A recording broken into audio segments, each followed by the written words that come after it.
Dabar kviečiame pasidomėti, kokie nauji kelio ženklai statomi mieste.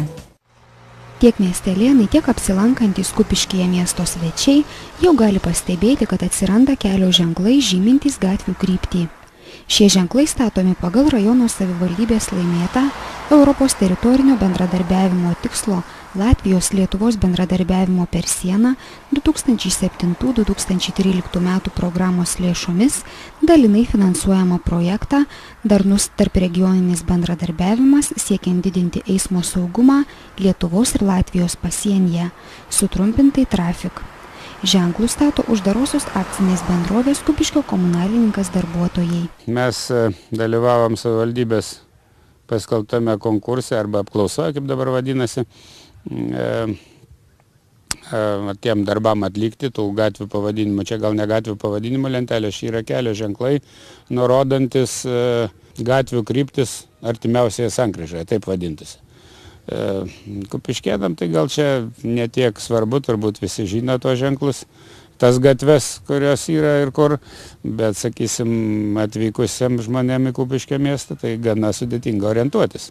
Yra žinoma tos schemos miesto, visa kita, bet, sakysim, važiuojant gatvę, aš manau, kad patogus dalykas bus, bet kam. Tuo labiau, kad tokie dalykai pastaruoju metu turbūt jau kokie 3 ar 4 metai ar 5, kaip vyksta visoje Lietuvoje. Turbūt visi pastebėjo, gal nuo didžiųjų miestų prasidėjo, ten jie, aišku, pinigų visada turi, o tolyn ėjo ir visi aplinkiniai jau prieš metus kitus įsirengė, atėjo eilė ir Kupiškiai, tokie dalykai. Tai dabar tas darbas, o ženklų tokių susidaro, dabar tiksliai neprisimenu, jeigu reikia tiksliai, bet atrodo 260 kažkas keli tie ženklai. Projekto šito kaina vertė yra ne visai 120 000 litų. Atlikti tos darbus reikia per 3 mėnesius nuo konkurso pasirašymo sutarties iki lapkričio pradžios, 4 dienos. Tai mes planuojam tą visą, žinoma, neplanuojam, privalom padaryti ir planuojam padaryti kažkur spalio pabaigoje. Darbas ganėtinai toks, kaip pasakius, imlus, todėl kad, tai ne tai, kad atvažiavo ir padarė. Reikia pasiruošti tą ženklą, reikia atsipjauti reikiamą ilgio, reiškia, atramą pasiruošti, kad jinai būtų, prisisukti tą ženklą vieną ar kitą, kokį reikia, atsirinkti jį ten iš didžiulės, kaip sako, didžiulio kiekio, ir eiti ir dėti juos, statyti, kasti duobę, įdėti tą ženklą, užbetonuoti, kaip ir bet kokį kelio ženklą. Įgyvendinus projektą, pusė savivaldybės piniginio įnašo galės būti grąžinta iš Lietuvos Respublikos valstybės biudžeto. Tačiau darbai vyksta ne kasdien, kadangi tie patys darbuotojai turi atlikti ir kitus pavedimus. Įmonė yra tarnyba, kuri taip ir vadinasi infrastruktūros priežiūros tarnyba, kuri, reiškia, kuruoja visą miesto ūkį, vadinkim taip. Čia įeina ir kelio ženklai, ir visokie, bet kas, viskas, kas susijęs su savivaldybės užsakymu miesto tvarkymo darbuose. Tai, žinoma, mes žmonių, reiškia, ribotas kiekis. Čia bet kam tokio darbo nepavesi.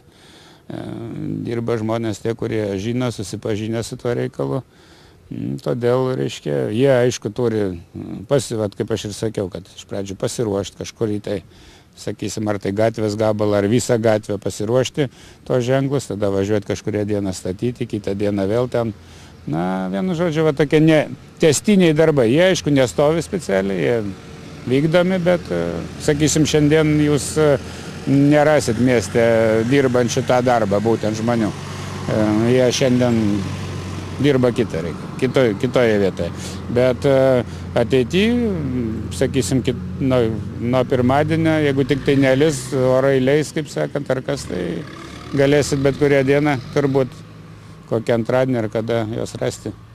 Bet jau matosi, kad tie darbai vyksta ir, nes, sutartis pasirašyta buvo rugpjūčio pradžioje ir mes tada užsakėm tuos visus ženklus, jos per ten 2-3 savaitės pagamino, faktiškai rugpjūčio pabaigoje mes jas atsivežėm. Ir praėjo kiek čia dabar turbūt 2 savaitę turbūt eina, kaip mes pradėjom, tai jau kiek mes šitų gatvių galim paskaičiuoti, bet, žinoma, jos netokios didelės, bet dabar kaip tik įstrigę ties Gedimino gatve. Na, įstrigę gal negalima sakyti, padarysim ir jie, bet ten jau, žinot, gatvė pati ilgiausia mieste ir sankryžų daug, todėl tų ženklų nemažai. Be to, kad projekto Trafik įgyvendinimo metu ketinama įrengti gatvių nuorodas visame Kupiškio mieste, dar ruošiamasi parengti Kupiškio miesto krantinės ir Purėno gatvių rekonstrukcijos techninį projektą, dviračių takų įrengimo šalia Panevėžio krantinės Purėno technikos ir Krasnavos gatvių techninį projektą bei organizuoti įvairias eismo saugumo gerinimo priemones.